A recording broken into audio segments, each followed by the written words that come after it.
Parece una mujer que toma sol en el borde de la pileta. Se acomoda los lentes con una mano y desliza delicadamente la otra, rozando el agua. Parece una mujer que lee un libro. Hay un movimiento imperceptible de los labios, o quizás es un temblor ligero en el mentón. Parece una mujer que está pensando. Tiene los ojos cerrados, el ceño inquieto y los pies apenas encogidos. Parece una mujer que habla por teléfono mientras acaricia la cabeza tibia de su perro que mueve el rabo pidiendo atención. Parece una mujer contrariada. Lo revela un titubeo sutil en el cuerpo y la tensión evidente de la mandíbula. Parece una mujer que camina decidida hacia la puerta de calle, apretando un teléfono entre los dedos. Parece una mujer que sale de su casa y se aleja, escoltada por un perro triste que aúlla. Parece una mujer que aúlla también.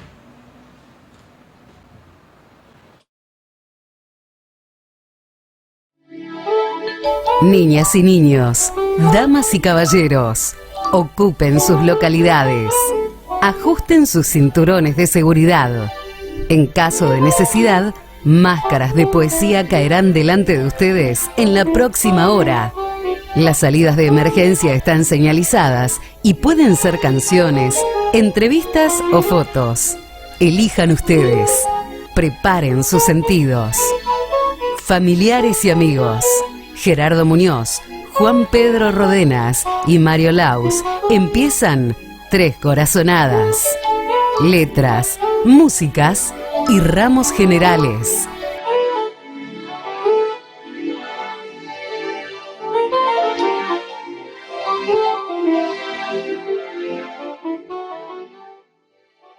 Buenas tardes.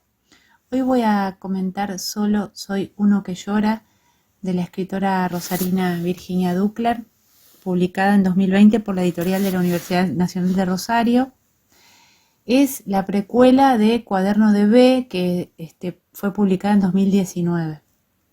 Entre el diario íntimo, que proviene de la ficción autobiográfica, entre el epistolario y el registro testimonial en relación al abuelo, que participó de la Gran Guerra, que da un testimonio hecho de recuerdos falseados, cambiantes, dispersos, y que ese testimonio se dispara a partir de una pregunta que repiquetea, que vuelve en la novela, que es, ¿qué pasó en la batalla de Montelo?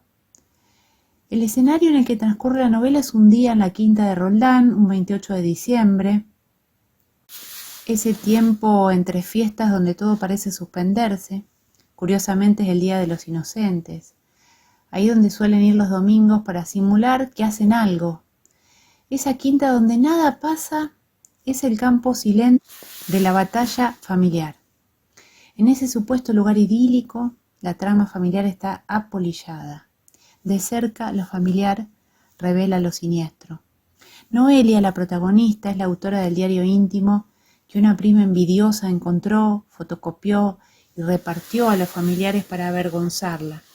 Al mismo tiempo es el disparador sorpresivo que levanta la opresión hipócrita de lo familiar para traer una verdad que trasvasa las notas privadas del diario, abusos, odios, mentiras, opiniones inconfesables. El abuelo, al que tratan como un despojo, un insensato o un loco, les habla de la batalla de no deponer las armas. La familia y la guerra son lo mismo. La autora sostiene esta comparación durante toda la escritura como recurso frente al olvido, la negación y la naturalización de los vínculos, cuestiones para los que la maquinaria de lo familiar trabaja. La vida familiar es un campo de batalla. Heredar es un trabajo y una pelea, entendemos. De la familia también hay que saber retirarse para servir para otras batallas, pero no sin ingenio, sin perspicacia, tampoco sin meterse en ese infierno. Porque en la novela hace calor, mucho calor. No fumigaron en la isla, dicen las tías. Los mosquitos y el sopor son el infierno de Dante, que escucha un grito y al preguntarle al sufriente quién es este le contesta: solo soy uno que llora. La autora o su protagonista es una que llora el desamparo y la violencia vivida. Esos trozos de recuerdos duros que aparecen, intratables como tal, en sus 2 novelas consecutivas. Lo familiar sabe y niega desde su banalidad. La familia es una trinchera defensiva que se torna tumba colectiva. Es por eso que los niños juegan a fabricar veneno para fantasmas y los familiares no dejan de moverse como piezas de ajedrez, en una actividad tan frenética como ineficaz, porque nadie piensa siquiera en la posibilidad de irse, dice. Son refugiados de guerra, una guerra que no saben dar. Toda la novela, a mi entender, es el pasaje de la novela familiar a la preparación de su propia novela. Y allí el solo soy, el sola soy, cobra otro sentido. Porque quedarse en la familia es morir subjetivamente. Ser para la familia es morir para el deseo.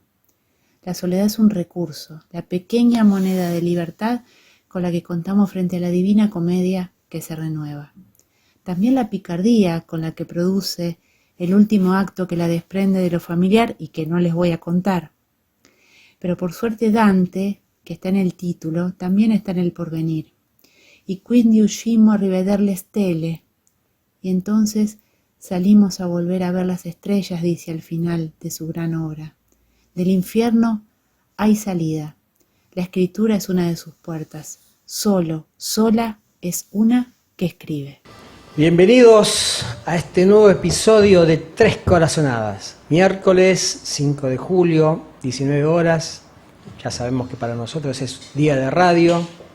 Afuera hay una humedad tremenda, un mundo chato y romo, como decimos, pero que lo estamos consiguiendo, ese mundo que vemos afuera, gracias a ese exceso de corrección política que tenemos, ¿no? Que nos va regalando la realidad, con doble vara, con discursos vacíos.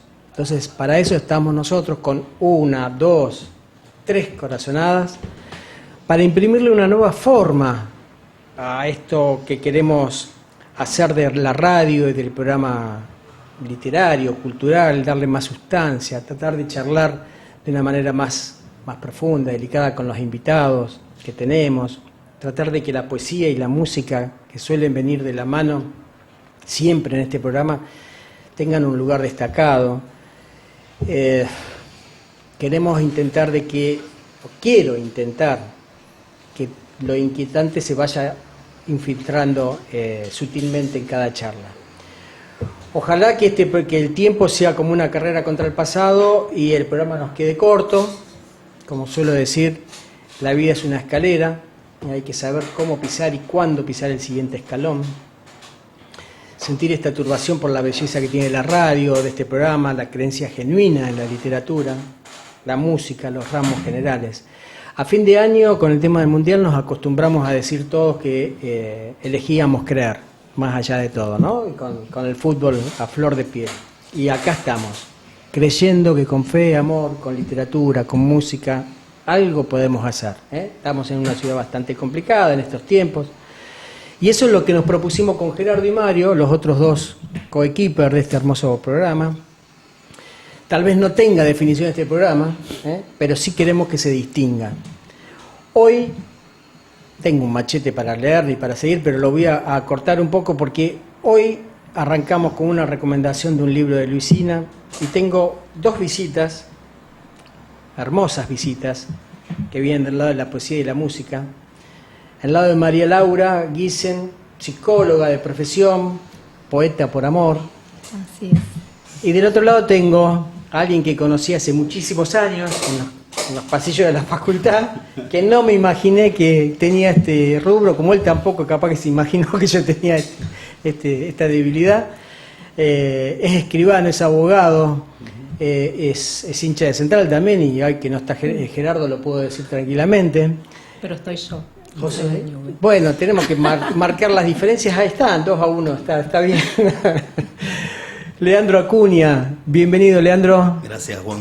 ¿Cómo estás? Bien, muy bien. Bienvenida, Laura. Gracias. Laura, María Laura. María Laura, como quiero. María Laura es mi nombre, buenas noches. Bueno, buenas noches. La idea es que nos hablemos distendido, que disfrutemos este momento. Escuchamos Trapecista recién, tremendo video, tremendo tema. Me encantó, te lo dije por privado, así que voy a querer que nos cuentes un poco la elaboración, lo que trae Trapecistas también. Pero voy a empezar con María Laura, las damas primero. Que no sea machirulo el comentario, pero bueno, te vamos a dar. No me ofendo para nada. Para nada. María Laura escribió hace poquito un hermoso libro. Yo, confieso, leí algunas cosas por Facebook tuya y ahora pispeando algún que otro poema, y la verdad que me encantaron. Bueno, muchas gracias. Sé que tenés, fue presentado por un profesor en común que tenemos. Así es. Con Marcelo. Marcelo Escalona, sí. ¿Cómo se te ocurrió publicar? Es que en realidad a mí no se me ocurrió publicar. Bien. Toda esta cuestión de la escritura en mí fue una especie de, yo lo nombro como un accidente de consecuencias vitales. Es decir, yo nunca pensé que iba a escribir, nunca pensé que iba a escribir poesía tampoco. Es decir, yo hace unos cuantos años atrás empecé el taller con Marcelo Escalona, sin escribir. Es decir, bueno, compartía las clases, escuchaba los escritos de los compañeros, pero no escribía. Hasta que, bueno, en determinado momento no podría explicar muy bien qué pasó y empecé a escribir relatos cortos, algunas poesías, y bueno, en realidad tuve la enorme fortuna de que sea Marcelo quien en ese momento recibiera esa escritura, la alojara, la incentivara, y, digamos, tengo una deuda de gratitud enorme con él, porque bueno, realmente cuando uno empieza a escribir, que te reciban bien, no es poca cosa. Por supuesto. Y bueno, y a partir de ahí, de esas primeras escrituras, como hablábamos un poquito en off, empecé como a mandarme, en el sentido de mandar algunos poemas, algunos relatos a determinadas sitios web, digamos, que me parecían interesantes. Y bueno, los viejos blogs. Los blogs, y entonces tuve la suerte de que en general fuera un sí, ¿no? Y casualidad, buena fortuna, lo que fuere, a partir de una publicación de unos poemas en un blog, se contacta un editor español y me pide que le mande mis libros editados, porque bueno, estaba interesado. Yo, por supuesto, no tenía ningún libro editado, tenía solo algunos poemas sueltos y, bueno, vaya sorpresa, empecé a trabajar para poder publicar ese libro que no existía. ¿No? Porque bueno, no alcanzaba para hacer un libro. Claro. Así que ¿O fue... eso creías que no alcanzaba? No, es que en ese momento verdaderamente no alcanzaba, porque los poemas en cantidad no alcanzaban. Ajá, realmente. Entonces, bueno, es una editorial española que se llama Ediciones Liliputienses, que tiene la particularidad que difunde poesía latinoamericana. Digamos, en España en general no se difunde la poesía latinoamericana y la escritura de otros países. En general es bastante cerrado ese tema. Entonces es una editorial que tiene esa generosidad de hacer una difusión de toda la poesía latinoamericana en general y de escritores contemporáneos. En Barcelona y en Madrid también hay una librería de unos chicos de Buenos Aires que tratan de empezar a fomentar la literatura nuestra. Se llama Lata Peinada. Sí, claro, bueno, es ahí en Lata Peinada donde, digamos, los poetas que escriben para Ediciones Liliputienses van a hacer lecturas muchas veces ahí, o digamos, los libros se encuentran ahí, en José María Cumbreño. Exactamente. Bueno, chicos de Buenos Aires que se fueron a vivir allá. Bien, entonces estuve trabajando durante casi un año con Osvaldo Bossi, que es un poeta y un maestro que también muy te querido. lo presentó el libro él. Exactamente, pero ese libro fue primero para España, digamos. Así. Bueno, tenemos literatura internacional. Y después, habiendo publicado ese libro en España, fue que ahí dije, bueno, ¿por qué no acá? Si fue allá y estuvo todo tan bien y fue tan grato. Y entonces, bueno, empecé a buscar editoriales especializadas en poesía o que tuvieran, digamos, ese recorte. Y bueno, Ediciones en Danza en este caso también dijo que sí. Mirá qué lindo. Y bueno, tuve esa suerte, digamos, el deseo el sí y mucho trabajo de edición, de revisión de cada poema, digamos. También estuvo eso. Exactamente, claro. A ver, que nada es una catarsis. Nada, no es la musa inspiradora que uno se sienta, No, escribe y para sale. nada. Bueno, ahora va a venir mucho la trabajo. pregunta para vos, pero justamente en este sentido. A ver, ella nos estaba contando, María Laura, de todo ese proceso creativo que la llevó a este tema de publicar, poder publicar, que no es fácil publicar, tampoco debe ser fácil animarse, como hiciste vos, con un single se dice, ¿no? Sí. Como el whisky, Sencillo. una cosa así, En un español es sencillo. Un sencillo. sencillo. Es raro, viste, sencillo, pero Sí. parece cambio, la plata chica, pero no. Bueno, single parecía whisky, el sencillo Sí, parece... todo raro. Contanos, negro, Sí, yo te voy a me decir podés decir negro, eso, vos me conociste así. y la tribuna que... Y no cambió el color tampoco, no cambió, así ¿no? que sigo siendo. Contanos cómo fue, yo sé, después me enteré de que vos tenías una banda y demás, pero cómo fue todo este último proceso con este salto tan de alta calidad, porque realmente es un lindo video, un gran tema. ¿Y qué se viene? ¿Qué te trae Trapecistas? Bueno, a ver. Trapecistas es la punta del ovillo de un proyecto musical personal que, digamos, se está materializando de alguna manera muchos años después de lo que debería haberse materializado. Nada, la vida, las cuestiones personales, la profesión, el estudio, todo hace que uno, tal vez, como seguramente te ha pasado a vos en lo personal y en lo literario, vas postergando decisiones que tienen que ver con las cosas que te llenan el alma, en definitiva. No digo que la profesión no lo haga, pero digamos, te llena más el bolsillo que el alma a veces. Yo le decía hace un rato a María Laura, antes que vos llegaras, que uno es un poeta que trabaja de otra cosa. Claro. Vos sabés que esto me hace acordar, hace muchos años, siempre lo recuerdo y lo digo en todos lados, por acá cerquita, a unas cuadras de acá, fui a ver a una eminencia en medicina por un tema de alergia, ¿no? Y me acuerdo que todavía me quedó muy grabado que me preguntó cuando me senté, ¿y vos qué sos? Y la gente te pregunta qué sos, queriendo preguntarte de qué vivís. ¿Te dedicas? ¿De qué vivís? No, ni siquiera a qué te dedicas, porque vos te dedicas también a muchas cosas que tienen que ver con lo que sos. Pero en definitiva creo que todos te quieren preguntar de qué trabajás que te da de comer. Exacto. Bueno, y a veces yo cuando me hacen ese cuestionamiento, me hacen esa pregunta en realidad, a veces quedo medio pedante, pero suelo responder, trabajo de escribano, soy bastante más que escribano, pero bueno. Claro, es que es una pregunta mal hecha. Es una pregunta ¿qué mal sos? hecha. Bueno, Claro, claro. ¿Cómo poder responder con una sola palabra esa pregunta? difícil, ¿viste? No, imposible. Bueno, entonces es la concreción de un sueño postergado y es el primero de varias canciones que produje, que preproduje, que grabamos, que produje yo no, lo produjo el Tano Bachega, que es el guitarrista de una banda de Castelar, Ituzaingó, del oeste de Buenos Aires, que se llama Ya está en Cargosa. Llegué a él por una relación que tengo con Rodrigo Manigot, que es el cantante de la banda, y después voy a volver ahí, voy a linkear porque eso tiene que ver con la cuestión lírica, o sea, si la canción es un género literario, que es muy lindo para discutirlo. Yo digo, desde que Bob Dylan ganó el Premio Nobel de Literatura, Un debate se abrió ahí. Tremendo debate. Igual Tremendo. la poesía de Bob Dylan, yo soy de los que digo que está bien ganado el premio. Sí, no pero sé si todos piensan igual, pero... No vamos a discutir entre poetas y músicos, pero no se la dieron por la poesía, se la dieron por las canciones. Se la dieron por las canciones. Bueno, pero bueno, ese proyecto, este proyecto se está materializando de a poco. Lo ves en forma de sencillo porque la verdad es que la industria, por decirlo de alguna manera, si es que existe hoy, la manera de consumir la música hoy es más amable si la proyectas de esta manera.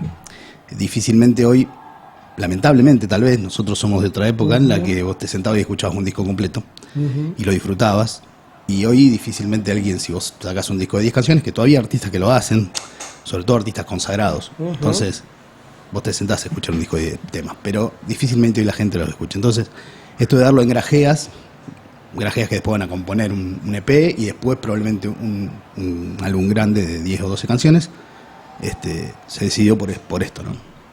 Buenísimo. Y te pregunto, ¿los hermanitos de trapecistas? ¿Cuáles son los próximos? Hay otros hermanitos de trapecistas que hay 4 más que van a ir saliendo. La próxima sale el 28 de julio, hay otra canción que va a salir en septiembre, el 8 de septiembre, así lo tengo proyectado, ¿no? Otra va a salir en octubre y la última el 1 de diciembre, las de este año. Sobre el fin de año voy a estar, ya hablé con el productor, estoy entrando a grabar probablemente otras 5 o 6 canciones que van a formar parte del del LP, lo que antes era un LP del disco, ¿sí? Y que bueno... ¿Y con las reproducciones que te informa Spotify, cómo viene? ¿Viene bien? Viene bien, qué sé yo, los números son relativos y la verdad es que yo no lo estoy haciendo esto. Obviamente que esto es así y tiene que ver con la pregunta anterior. Y mira, voy a lo del taller de canciones que no te lo conté. Esto termina de cerrarme. Hace muchos años que escribo canciones, pero termina de cerrarme cuando en pandemia me puse a hacer un taller de canciones que tenía que ver con letras de canciones, no de la parte musical, con Rodrigo Manigot, que además escribe, tiene un par de libros editados. Y bueno, en un momento me encontré que tenía las que traía de hace muchos años y estas nuevas, que prácticamente cada taller tenía una canción nueva, y me pregunté, incluso en voz alta, ¿qué hago con todo esto? Entonces, nada, había que darle forma, había que grabarlo y había que grabarlas. Y una vez que vos las grabás, decís, bueno, ahora quiero que las escuche la gente. Merecen ser escuchadas. Y bueno, ahí está lo de los números, ¿no?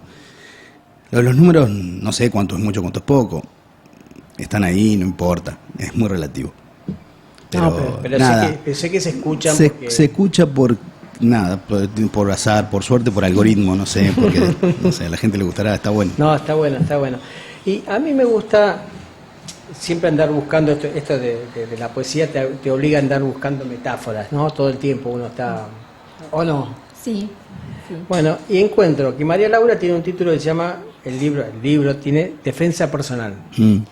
Y tu tema se llama Malabarista. Trapecista. Y la foto del libro tiene justamente, pareciera que hubiese un trapecista, un pajarito haciendo equilibrio. Sí. Y yo encuentro mucho en común en esta metáfora que estoy exponiendo. Pero lo que quiero preguntarles, y te pregunto primero a vos, María Laura, es ¿a qué apunta este título? ¿Es autorreferencial?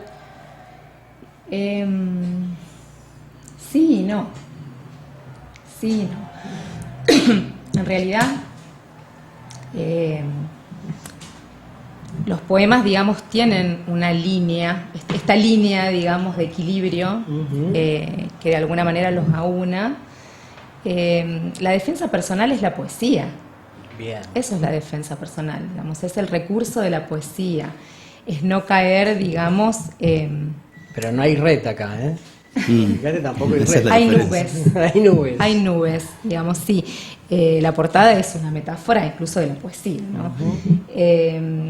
La poesía como recurso, como defensa, el yo que escribe, digamos, siempre es una máscara. Aunque diga yo, nunca soy yo. Siempre es de alguna manera ¿Te otro. costó explicarlo eso en tu casa, por ejemplo? No lo expliqué demasiado. No lo expliqué demasiado. Me parece que... quizás las personas que están como más familiarizadas o están dentro del ámbito de la poesía, por ahí entienden más fácilmente, digamos. Yo les voy a contar una anécdota que la voy a exponer a mi madre, pero bueno, ya es conocida. El primer poemario que yo publico se llama Jugaba solo. Bueno, tenía que hacerle, somos 6 hermanos, tenía que hacerle entender a mi mamá que no tenía que ver. Que no la estabas culpabilizando. No, la mandaste, no había una culpa. La mandaste a terapia. Sí, tal cual. Acá, digamos, es lo mismo en algún punto. Es poder explicar que no se trata de, digamos, se parte de ciertas cuestiones personales o de ciertas anécdotas, pero que son un punto de partida para decir otra cosa, para desplazar, para digamos, hacer pensar un poquito. ¿no? Digamos, siempre se trata de otra cosa. Nunca se trata de, digamos, siempre es oblicuo. ¿Te pasa eso de que no siempre lees un poema de la misma manera? No en cuanto a fonética, sino en cuanto a interpretación, en cuanto a qué encontrás del poema. ¿Vos te referís a los poemas en general? En general. A mí me gustan los poemas que no son crípticos ni herméticos, es decir, que cuando los estoy leyendo tienen los recursos de la poesía, por ejemplo, todos o algunos, pero que no encierran, que para entrar en el poema no haga falta romperse la cabeza, digamos que el poema esté ahí, para ser leído. No me gustan, digamos, los poemas que no se entienden. Los rebuscados no. No me gusta lo barroco eso. Bueno, estamos en otra época también de la literatura. Sí, me ¿no? gusta que tengan algún sentido del humor, alguna ambigüedad, alguna contradicción, que sean, Osvaldo Bossi dice, no me gustan los poemas lavados con lavandina, ¿no? Digamos, el poema puro, ¿no? Que tenga algo de mugre, que tenga microbios. Bueno, me interesa eso de un poema, no la perfección, digamos, no que esté tan bien escrito como que eso que dice de alguna manera toque el cuerpo, que algo pase con eso. Por supuesto que usando los recursos de la poesía, ¿no? Estamos hablando siempre de poemas. Es que la poesía tiene que molestar, de alguna manera tiene que ser esa Y me parece que mosca son en la sopa, ¿no? cuerpos que tienen que producir algo, ¿no? Ese trabajo con el lenguaje o con la palabra que tiene que producir algo, pero que no tenga que ver necesariamente con, ¿no? Esta idea que mucha gente tiene de la poesía como algo inaccesible, como algo que vaya a saber de qué habla. Bueno, todos empezamos ¿no? creyendo Bueno, que Borges era inalcanzable, y sin embargo Borges es Claro, precioso. a mí me interesa mucho como romper con esa idea. Ahí María Laura nos estuvo contando un poco cómo es su proceso de elaboración de los poemas.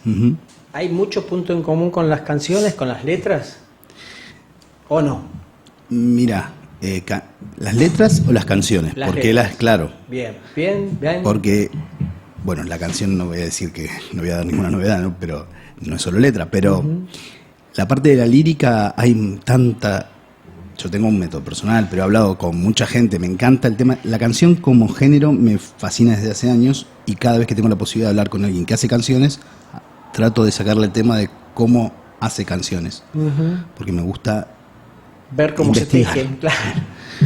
Y hay muchísima gente que hace canciones, las letras sobre todo, de maneras distintas. Hay muchísimos artistas conocidos que son grandes letristas que balbucean sobre las melodías, incluso en un inglés chapuceado, y luego eso lo lleva a la lírica, tal vez por una cuestión. A mí no me sale, por eso no lo sé explicar tampoco. Yo soy más. No respondo tanto a la tradición del rock nacional que viene por ahí, sino al escritor de canciones más tipo, que no lo soy, un cantautor. Yo escribo las letras. Difícilmente, por ejemplo, cuando llegue al momento de grabarlas, como me sucedió ahora, llegue con una letra incompleta. Puede haber alguna duda, pero hay mucha gente que incluso llega hasta el momento de la grabación misma sin terminar las letras, y las termina en el estudio. Mira. Sí. Bueno, hay algún documental de Gustavo Cerati donde se ve ese proceso en ese mismo momento. Mira. No nos podemos permitir nosotros eso. No, de ninguna manera. Claro. Tiene que ver con el proceso creativo de cada una de las disciplinas, porque probablemente en la misma música haya también una pista de lo que querés decir. Y entonces tal vez eso mismo te lleva a las palabras que necesitas para darle significado a lo que querés expresar. En mi caso particular, en general sale la música y la letra todo junto. Y en general sale bastante de un tirón, y lo que no sale de un tirón me cuesta después retomarlo. Sí, puedo corregir alguna cosa, pero retomarlo, si dejé la mitad, me cuesta bastante. ¿Cómo cayó Trapecistas en el ámbito familiar? ¿Cómo lo tomaron? ¿El trapecista o el proyecto musical? Primero Trapecista y después La canción es una canción más que, digamos, pero que sí, por suerte a la familia, a la gente que está cerca les gusta, y eso está buenísimo. La canción en particular, y que esté dando a luz este proyecto también les gusta, creo. Pero contentos. Están contentos. Pero bueno, es un lindo proyecto que creo que la familia comparte la alegría que te da poder materializar. Bueno, la familia es fundamental en los procesos creativos, ¿no? Porque tenés que estar solo, tenés que dedicarle tiempo, y es tiempo que le restas a ellos también, ¿no? Sí, o el sueño. También. También. Pero es lindo cuando te acompañan, digamos, cuando no hay objeciones, ¿no? Sobre eso. En mi caso yo me he sentido acompañada más allá de que, digamos, mi familia no está dentro, digamos, del ámbito de la poesía o de la literatura, digamos, siempre hubo un acompañamiento y además, bueno, por otro lado también está cada uno poder hacerse ese espacio, ese lugar y defenderlo. ¿No? Como algo absolutamente como propio y necesario, como, bueno, como otras cosas, ¿no? Que puede hacer cada quien, quiero decir, ¿no? Apropiarse de eso y respetarlo. ¿Sí, no?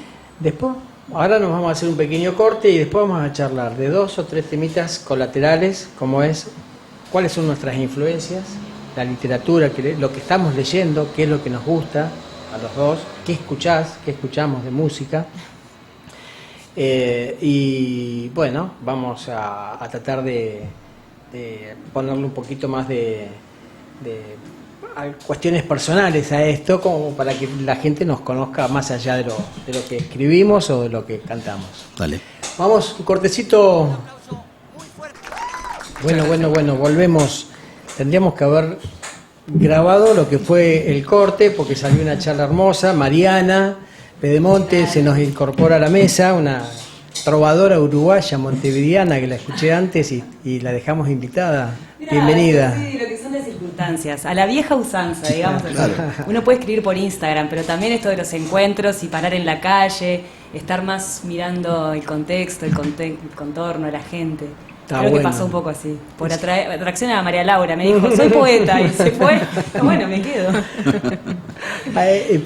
Antes de entrar de lleno con lo que queríamos hablar de las influencias y demás, te quiero preguntar, Leandro, de esos hermanitos que están por venir, ¿hay alguno que viene con alguna cualidad especial? ¿Algo Sí, nos chismoseaste se hace un ratito? chismosea.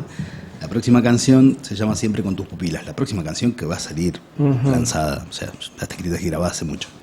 Tiene la particularidad, tal vez, no sé si es tan particular, para el género sí, creo, que está escrita con 2 décimas, que es esa forma poética de 10 versos octosilábicos que riman de una manera muy particular: A, B, B, A, C, C, D, D, C.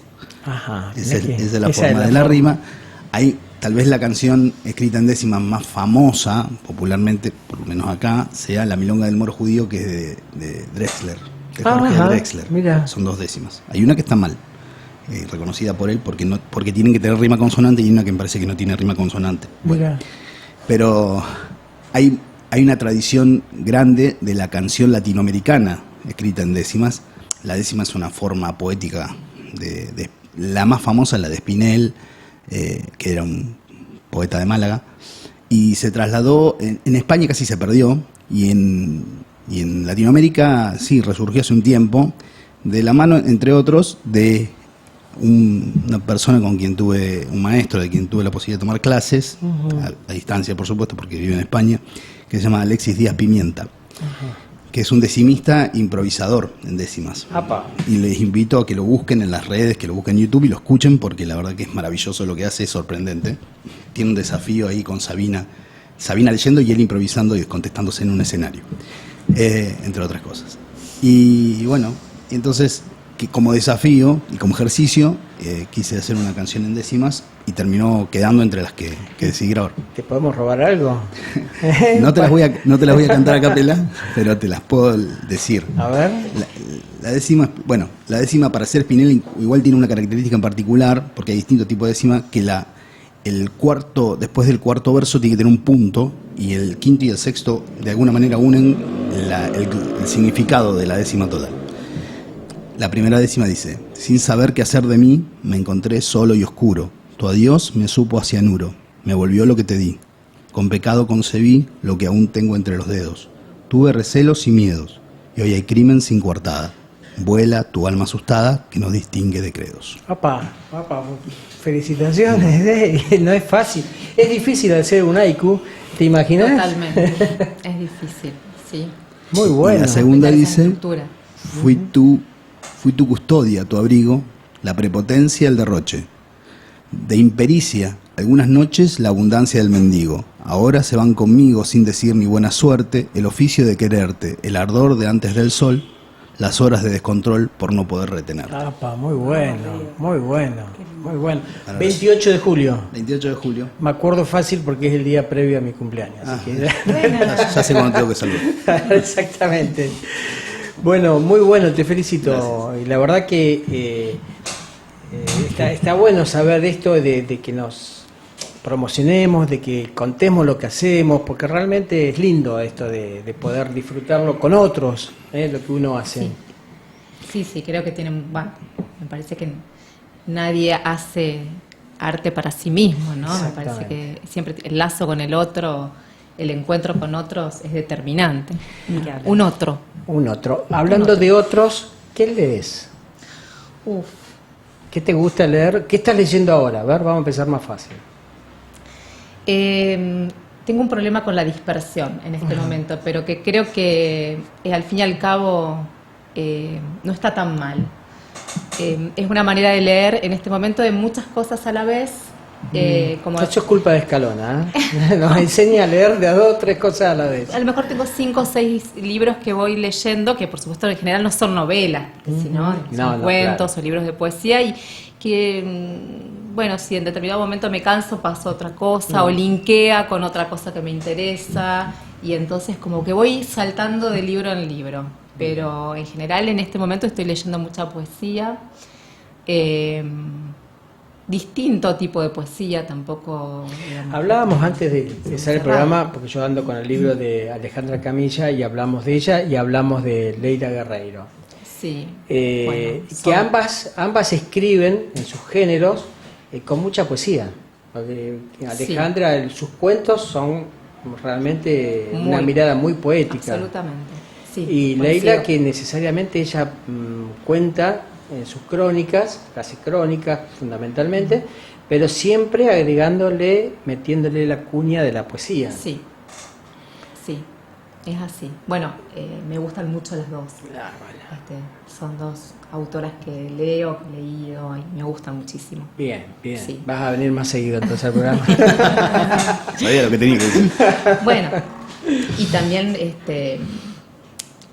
uno de mis maestros es Pablo Colacray. En este momento estoy haciendo un taller de narrativa con él, en donde leemos mucho y tengo compañeros también muy queridos, y ahí se comparte mucho también lo que otros escriben, aunque no estén publicados o editados. Tengo compañeros súper valiosos que escriben unos cuentos increíbles, o compañeros de talleres de poesía que escriben maravillosamente, y por distintas razones, decías de la industria o de cosas que exceden, digamos, el valor de lo que escriben, no están publicados, sin embargo, uno está ahí para escucharlo, y es absolutamente valioso lo que hacen, también más allá de lo que publican las editoriales. ¿Participaste alguna vez? Porque el año pasado le hicimos la entrevista a Liach con el tema del Mundial de Escritura. No, me han invitado, pero no me animé. Es una experiencia muy, muy interesante. Me parecía una experiencia límite.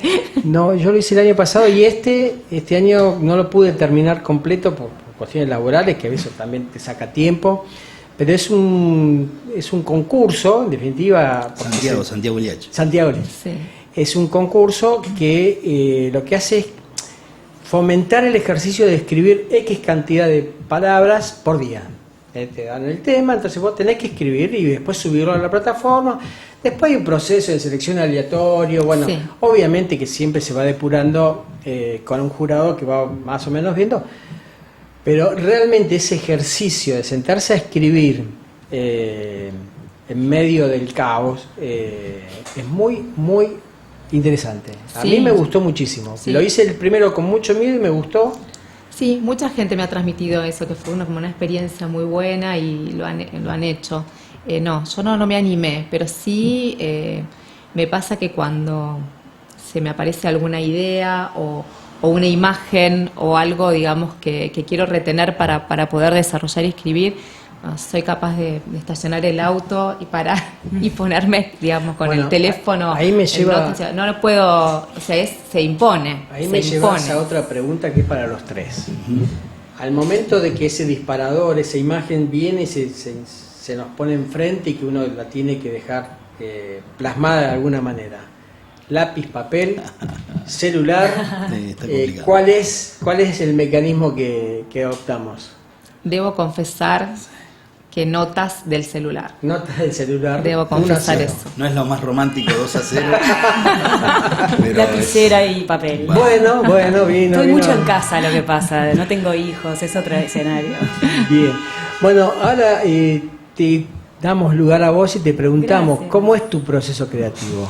Mi proceso creativo. ¿Estuviste escuchando el programa? ¿Lo estuviste escuchando los Sí, dos en este o espacio? sea, escuché, vi la portada, no lo conocía, llegué ayer a Rosario, vengo de Montevideo, de Uruguay, y mi proceso creativo es una gran pregunta, porque yo no me dediqué a esto hasta hace 2 años. Esto nació, el show que hago nació en México, yo me fui a tener una experiencia de mochilera, lo dejé todo, el contador público, la docencia, daba clase. Me lancé para allá y vino la pandemia. Entonces, bueno, para hacerla corta, me compré esta guitarra porque yo no tocaba hacía 20 años. Había en el camino estudiado eso, economía y teatro, que me sirvió mucho para esto que ahora convertí en contadora de historias. Y empecé a viajar cantando canciones, las canciones uruguayas que a mí me gustaban, Fernando Cabrera, el propio Drexler, Laura Canoura. Y por el ser actriz, bueno, cuando decidí poner al servicio mis ahorros y rentarme un espacio, porque hasta ahí yo venía haciendo voluntariados y no sé si saben esas lógicas de viajar, intercambiás trabajo por habitación, trabajaba en una posada, no sé qué, después en una huerta. Dije, no, voy a rentarme un espacio y dedicarme a mi proceso. Y ahí fue precioso. Me renté lo que pude rentarme en donde yo quería, era una carpa frente a la laguna de Bacalar, en el Caribe mexicano. Me senté con mi computadora, pues yo viajaba con mi compu, me improvisé una mesita y frente a la laguna ahí escribí todo este show, que junté canciones uruguayas y vi que me permitían contar las canciones. Lo disfruté muchísimo por la familiaridad que yo tenía con ellas, y entonces lo disfrutaba muy exquisitamente. Era El tiempo está después, por ejemplo. Y la leía y decía, ¿qué me está diciendo Cabrera? La canté 1000 veces, pero de repente encontraba esa anécdota o esa imagen. Entonces fui escribiendo esas historias. Después de ordenar las canciones, las concatené, o no sé si eso se dice así, Sí, las sí, uní. ¿Sí? Y Hablamos entonces, bastante parecido los montevideanos. Y los perfecto. No son falta dos la castellanos S a diferentes. veces. Sí, a nosotros. Y entonces lo que propongo a la gente es hacer un viaje imaginario, porque logré tener una unión así entre los siglos diferentes o años. De algún modo yo encontré el nexo entre historia y historia, y la canción que viene a reforzar y un poco a aflojar cuando la historia se pone un poco tensa. Ya al final del show vamos arriba. Pero entonces mi proceso creativo fue ese en Bacalar. Qué bueno. Desde entonces estuve tocando mucho en México, al punto de hasta conocer a mi actual marido, que toca conmigo. Hoy no estuvo porque lo invitaron a ver el partido de Rosario Central. muy bien, bueno, está bien. No, era un Y- compromiso importante Es un y bueno. compromiso importante. Y el sacrificio nuestro también. de estar acá. Claro. Y bueno, hoy en día tengo mucho tiempo en casa haciendo redes, haciendo contenido. Me ha costado hacer mis canciones, por eso te decía que me sirvió mucho escucharte. Bueno, gracias. Hice un curso con Papina de Palma para componer. Me hallo mucho escribiendo y soltándome con el lápiz, lapicera, y es como una expresión del alma, de eso de toda la vida. Ahora, si mañana tenemos una presentación en Bohemia Bar Cultural, que los quiero invitar y las quiero invitar, a las 8:30, donde la gente que me escucha, cuando ponemos a conversar, me dice, pero quiero tus canciones. Y le digo, que me ha costado. Pero esas historias podrían ser canción. Pero bueno, hay Ya van a muchas llegar. cosas más. Sí, Ya van ya a va a llegar. llegar. Yo no me apuro.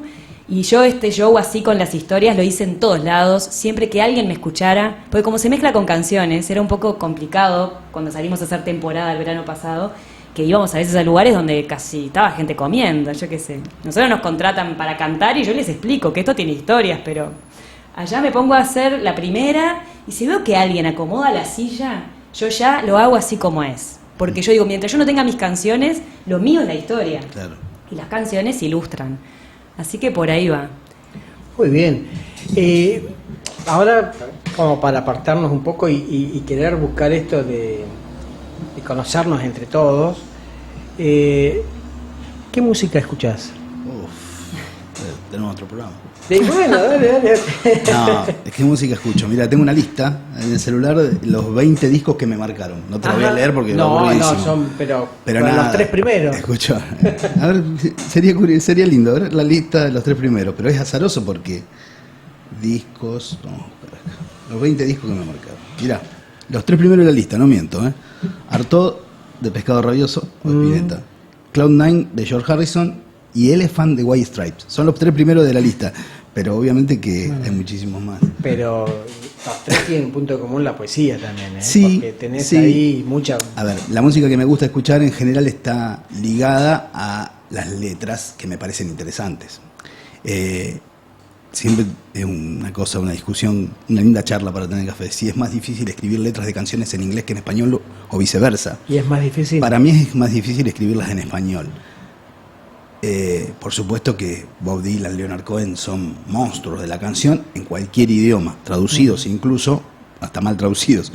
Pero yo creo que, por un lado, nosotros tenemos nuestro castellano tiene una riqueza impresionante, pero también nos obliga el idioma, como tiene esa riqueza, y nos obliga en calidad, digamos. Tenemos tanto vocabulario, tantas palabras para usar, que se nota mucho si no las usamos bien.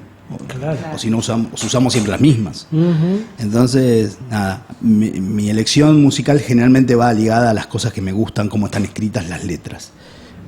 Nada, Calamar, obviamente, Fito Páez, la música que escuchamos todos de nuestra generación en español del rock de acá. María Laura, y un poco siguiendo con lo que estaba diciendo recién Leandro, escribir un poema tiene mucho de cirujano también. Entonces hay que buscar esa precisión quirúrgica, vale la redundancia, Sí. en el poema. Sí. ¿Qué secreto tenés? ¿Lo podés contar? Eh, ¿Usás mucho diccionario? ¿Usás, No, secreto no. En general, digamos, hay como un primer crudo del poema que sale así, digamos, no me preocupo demasiado, pero una vez que sale así, después empieza el proceso quirúrgico. Y tipo que, Levertov? bueno, Levertov, ¿dije bien? Que tiene que ver con, bueno, por ejemplo, el oído, ¿no? Escuchar esa en voz sonoridad. alta, la sonoridad. Digamos, yo generalmente siempre edito, digamos, los poemas con otros. Nunca me quedo únicamente con lo que a mí me parece, sino que siempre, digamos, esto es compartido otra con mirada, otros. exactamente. Y eso ayuda muchísimo, digamos, a veces en algunos talleres entre todos construimos el poema propio, ¿no? De cada uno, quiero decir, la escucha del otro, como, ¿no? El registro que tiene, pero sí que la edición o la corrección es tan importante como esa primera escritura. No hay poema, digamos. ¿Y sos de corregir permanentemente o decís en un momento, bueno, basta, ya está, Sí, ya llegué? no, en un momento, digamos, considero que el poema está terminado con el modo de escritura que, digamos, tengo en ese momento. Por ejemplo, en este momento yo estoy escribiendo de otra manera, pero lo que escribí antes no me parece que está mal, me parece que tiene que ver con el momento en el que yo escribía de esa manera o que, digamos, determinados recursos los usaba de esa manera. Por ahí me dan ganas como de meterle alguna corrección y por ahí lo hago, incluso, digamos, si es posible hacerlo, pero también respeto que, bueno, que cuando algo está escrito y corregido, es decir, que estuvo la corrección, que estuvo el trabajo de edición, por más que no sea hoy lo mismo que escribiría, lo dejo así, digamos, lo quiero igual. Bueno, esas Lo son quiero igual, le las tengo cosas- cariño. Esas son las cosas que te dejan en positivo los talleres, que uno tenés esas correcciones que colectivas, le perdés el Sí. miedo, porque una vez se dice, Sí. si yo lo escribí, está bien, me gusta, es lo mío. No, siempre, viste, esa voz te la tienen que ir Son muy acomodando. importantes, Son importantes. muy importantes. En el caso de defensa personal, yo trabajé con otros, digamos, en distintas instancias de talleres y trabajé en una clínica, digamos, con Osvaldo Bossi para el libro en particular y todo me sirvió, y todo estuvo bueno. Ahora, lo vuelvo a leer y por supuesto que hay cosas que digo, ay, acá hubiera, ¿no?, puesto algo distinto, acá quizás esta coma no, pero bueno, en ese momento estaba bien así y me parece que bueno, que en algún momento tiene que terminar. Bueno, sabia palabra. se nos va terminando el programa, Bueno. se pasó volando. para Volando, mí. La verdad sí. que pensé que podía, hubiera dado para más, pero bueno, está la invitación para el futuro. Pase un par de historias, así como va a estar en Bohemia. Tres Corazonadas también. Queremos promocionar el lanzamiento de Atípica Editora, que es un libro con una colección de antologías que recorre las obras de Pedro Sinopoli, que es un artista y un referente cultural impresionante. Probablemente tengamos más sorpresas desde Tres Corazonadas y que no sea que se nos caiga la invitada, por favor. Sí, vamos a tener un lindo programa el miércoles que viene, el lunes, y esta vez voy a decir el nombre correcto porque no me voy a equivocar, de Pequeñas Producciones de Gerardo, que también va a estar invitado. Puta madre, me equivoqué. Pequeños Elementos. Otra vez me corrige Juan acá. No hay programa que lo diga bien. Qué bárbaro. Pequeños Elementos. Gracias, Juan. El que se va a enojar va a ser Gerardo de nuevo. Pero bueno, no hay espontaneidad sin errores, ¿no? Totalmente. Exacto. Pero bueno, en Pequeños Elementos, me había anotado producciones. Estás pensando en vino, me parece que estás pensando en un vino. Pequeñas Producciones. Lindo vino ese. Ya se lo dije a Gerardo. Bueno, también vas a estar invitado vos. Tuvimos una pelea ahí de protagonismo, a ver quién lo traía primero. Bueno, lo primerié a Gerardo. Y nos vamos a ir despidiendo con... ¿Qué temita querés cantar? Yo me gustaría, ¿tengo 2 minutos? 2 minutos 30 de Oh, wow, un montón. Voy a contar un extracto de la historia y la canción que va con esa historia, ¿sí? Dale. Estamos en el inicio del siglo XIX, principio del XX, de una ciudad de Montevideo totalmente encorsetada y llena de formas. Estamos en la Plaza Matriz y en la fuente principal están ellas, las damas de la época, con sus ropas que van de la cabeza al piso, sombrero, paraguas y guantes, todo lo que tiene que tener una dama de esa época para ser. Pero en 1886 nació una mujer diferente, que no fue a la escuela, pero maestros fueron a su casa para educarla como una fiel ciudadana del Montevideo del 900. Y ella aprendió muy bien, y pasaron las décadas. Y cuando tenía 17 años, editó su primer libro, año 1904. El libro blanco le llamó.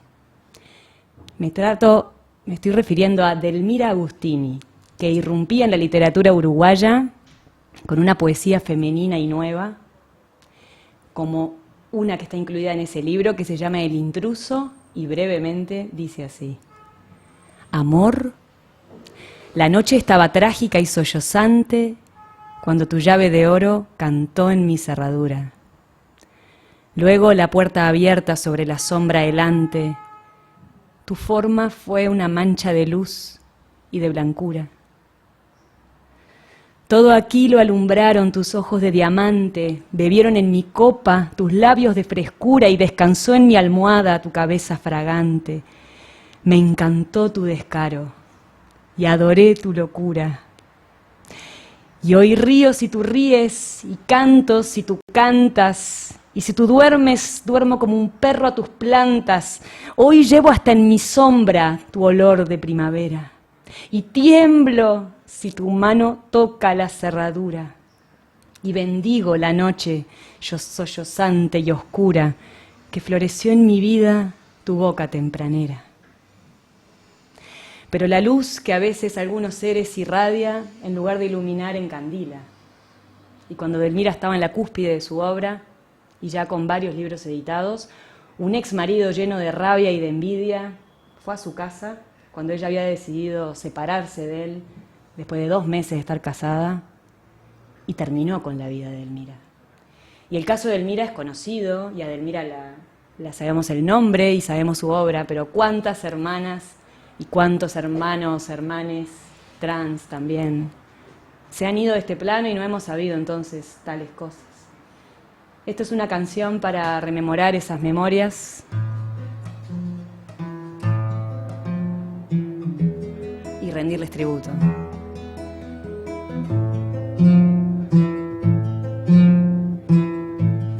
Es de Ana Prada. Soy pecadora, los santitos huyen de mi agenda.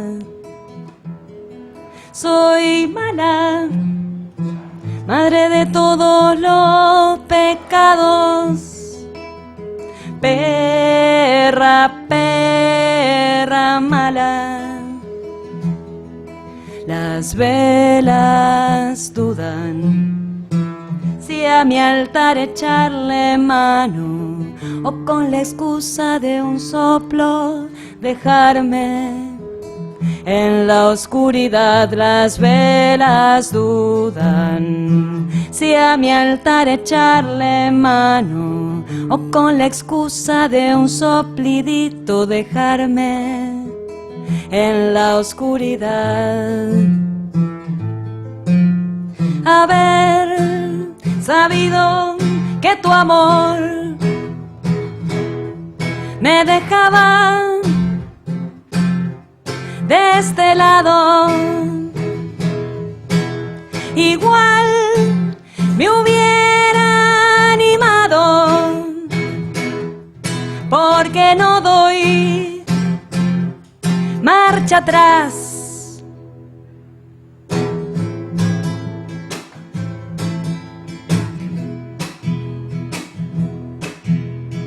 Soy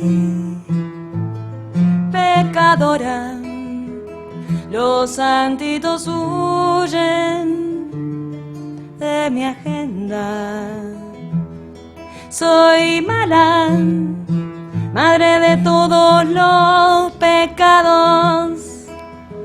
Perra, perra mala, y ya quisiera tu Dios ser parte de mi altarcito, que aunque parezca chiquito, de placeres sabe más. Y que me digan si es acá el paraíso perdido, que de tan escondido nadie sabe dónde está. Haber sabido que tu amor me dejaba de este lado, igual me hubiera animado, porque no doy marcha atrás.